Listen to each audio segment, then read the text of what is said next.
My name is Harshit Tripathi. I am from Etawah. मैं share market के बारे में जब अराउंड 13 या 14 का था तब मुझे पता चला था व्हाट इज इन्वेस्टिंग और शेयर्स के बारे में।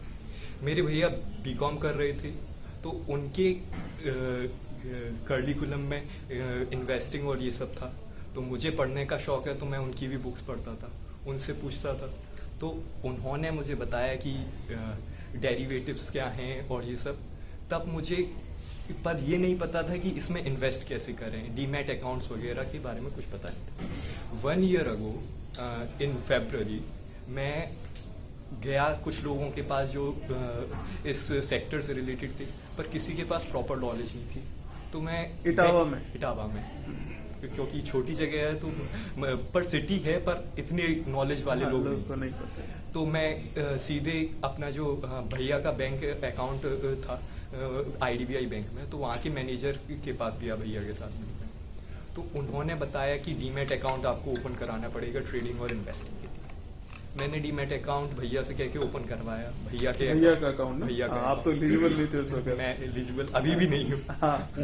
तो उनके अकाउंट पर ट्रेड करता हूँ। तो ओपन करवाया, उन्होंने फीस चार्ज की। बैंक हैं तो बैंक्स वालों की तो फीस हाई होती है, ब्रोकरेज ज्यादा है और चार्जेस ज्यादा हैं अकाउंट मैनेज करने की, सब चीजें हैं। मुझे जानकारी भी नहीं थी डिस्काउंट ब्रोकर्स और उनके बारे में, तो जो मिला वो उस पर चालू कर। वहाँ पे शुरुआत की। भैया के अकाउंट में 1 लाख रुपीस पापा ने दिए हैं ट्रेड करने के लिए, इन्वेस्ट करने के लिए शुरुआत की। तो 20,000 रुपीज की TCS का उस टाइम पे कैश में बाई किया। TCS कैश में होल्डिंग में वेरी गुड। 10 शेयर्स बाई किए थे 2,080 रुपीज, पर ब्रोकरेज इतनी हाई थी कि वो 2,110 के रुपीज के लगभग पड़े एवरेज। बहुत ज्यादा ब्रोकरेज। 0.50 पैसे पर बाई और फिर सेल के दोनों साइड के 1 रुपए पर 1 रुपए पर 100 रुपीज देने पड़ते थे बाई सेल। तो वहां पे 20 डेज आफ्टर मुझे टोटल 2,500 रुपए के लगभग का प्रॉफिट। Very good. फिर आता है। और उसमें उस टाइम पे मुझे सॉफ्टवेयर के साथ खुद ट्रेड ऑर्डर प्लेस करना आता नहीं था, तो उन्हीं का जो कॉल ऑन ट्रेड वालों का फोन आया कि आप ऑर्डर प्लेस करवाना चाहते हो, उनसे ही करवाया। फिर उन्होंने बताया क्यों आप सर बिना बात के कैश में बाई कर रहे हैं, आप लेवरेज का इस्तेमाल कर सकते हैं। जानकारी नहीं थी। उन्होंने कहा ये बाई कीजिए, उनके साथ चले इंट्राडे में। ब्रोकरेज ज्यादा कमाई होती है, उनको ज्यादा करवाते हैं। उन्होंने करवाया। मार्च के बाद ये Q4 के रिजल्ट आने शुरू हो गए थे, तो यस बैंक का क्वार्टर रिजल्ट आने वाला था। उन्होंने कहा कि सर आज क्वार्टर के रिजल्ट्स आएंगे, यस बैंक का है बहुत प्रेशर है, बहुत ज्यादा वॉलेटिलिटी है, लोग बाई करेंगे और हाई जाएगा प्राइस। उन्होंने बाई करवाया। सुबह सुबह उन्होंने 3,000 शेयर्स बाई करवा दिए। उसमें प्रॉफिट हुआ। 100 पे बाई करवाया, 101 पे सेल करवा दिया। उसके बाद उनका फिर फोन आया, सर 104 पे आ गया है। 104 पे आ गया है सर, 5,000 क्वांटिटी बाई कर लीजिए। लेवरेज पे उन्होंने बाई करवा दिया और वो 104 से सीधा डाउन गया 96 पे जाके हैं। और उस टाइम पे स्टॉप लॉस भी नहीं पता था क्या होता है। 96 पे जाके एग्जिट किया ट्रेड से। 45-50 के लगभग का लॉस आया। थोड़ा बहुत निकाला, फिर धीमे धीमे फिर करके फिर तब भी लॉस आया। 55,000 का लॉस टोटल। 1 लाख की कैपिटल थी, 55,000 का लॉस, 45 रह गई कैपिटल।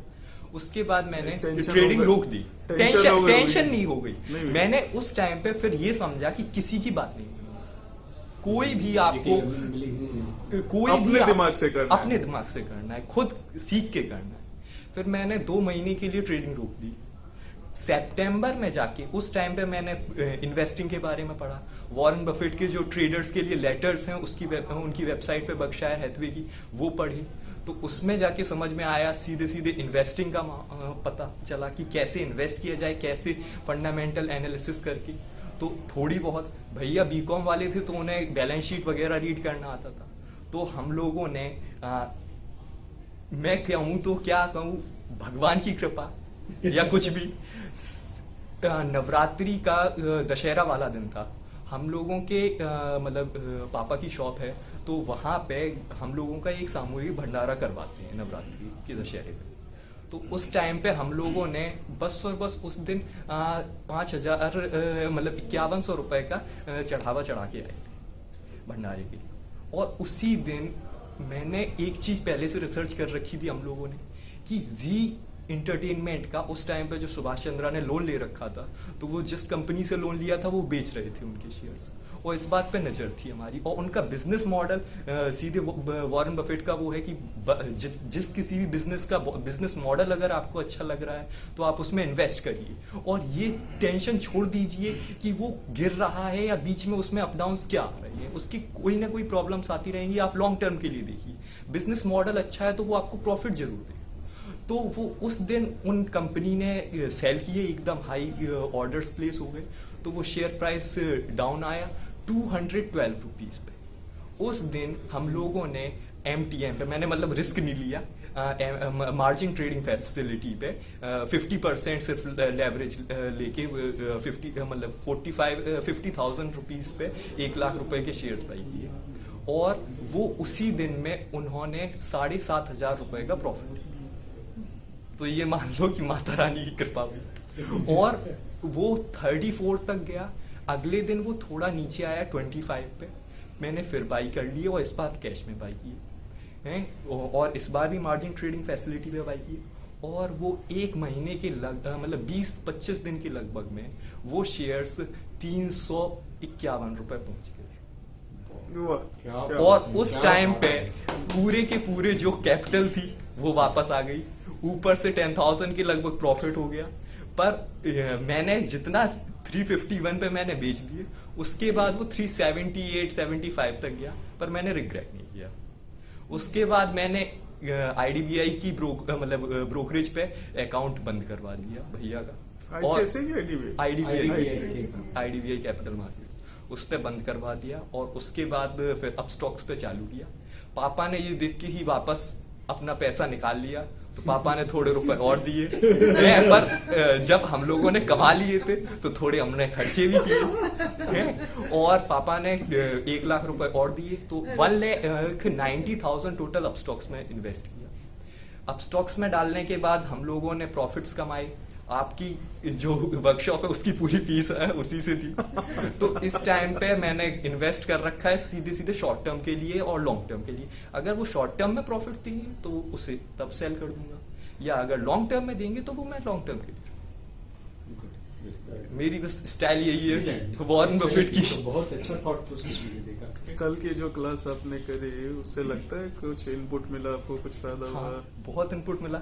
जैसे कि मुझे अभी भी एक तरीके की सीधे सीधे ड्रग एडिक्ट्स की तरह हर ट्रेडर को एक चीज होती है कि उसे ट्रेड करने का एक तरीके का, ड्रग्स एडिक्ट्स को जैसे ड्रग्स चाहिए होते हैं वैसे ट्रेडर्स को ट्रेड करने के वो चाहिए।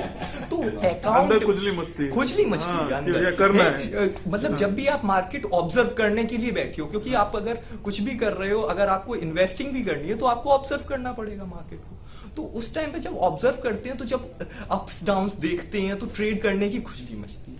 और भले ही मैं कैश में बाई और सेल करने लगा हूं, मैं लेवरेज का पूरा बंद कर दिया जब से लॉसेस हुए लेवरेज लेके। तो अब कैश में बाई करता हूं तब भी, पर ट्रेड करने की खुजली मचती है, ट्रेड करता हूं है और उसमें लॉस हो जाते हैं, तो फिर उसे फिर बोलते क्या किया क्या किया। और अगर एक बार अभी भी एक चीज है जो आपने कल कही थी कि रिवेंज लेना या फिर एक ही शेयर पे चिपक के रहना, तो वो बस वही बात है कि अगर एक शेयर से प्रॉफिट हो जाता है फिर भी उसी शेयर पे ट्रेड करना जाता है, बार-बार देखिए ये प्रॉब्लम्स हैं। और आपके सारे के सारे जो आइडियाज हैं वो इतने अच्छे हैं।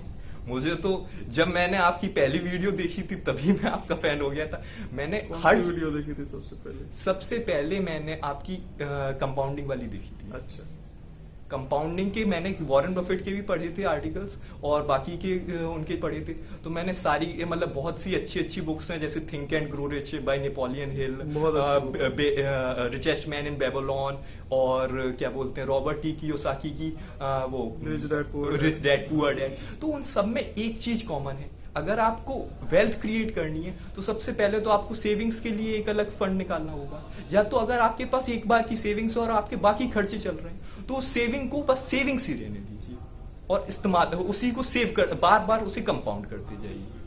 और दूसरी कल चीज जो है, हमने बोला उससे वाकिफ आप रख ले। हाँ मतलब वो ठीक बात। कंफर्म हो गया। हाँ, और एक चीज दूसरी चीज ये है कि आपको सबसे पहली चीज है multiple sources of income create करने चाहिए। इस बात से भी आप अग्री करते हैं? हाँ, हर मतलब आप अपनी पढ़ाई सही से चालू रखेंगे, नहीं, हाँ, अच्छी सही। जॉब करेंगे, अच्छी जॉब- ट्रेडिंग के चक्कर में ये सारा नहीं छोड़ेंगे, हाँ, एजुकेशन पूरी सही से करनी है। एजुकेशन पूरी सही से करनी है। पर एक चीज है, मैंने सिर्फ और सिर्फ कैपिटल मार्केट्स में इसलिए घुसा क्योंकि हर चीज में एक चीज मैंने कॉमन देखी कि हमारा जो एजुकेशन सिस्टम है वो हमें लाइफ की सबसे इंपॉर्टेंट चीज है। अगर आपको कुछ भी करना है तो वेल्थ बहुत जरूरी है, पैसा बहुत जरूरी है।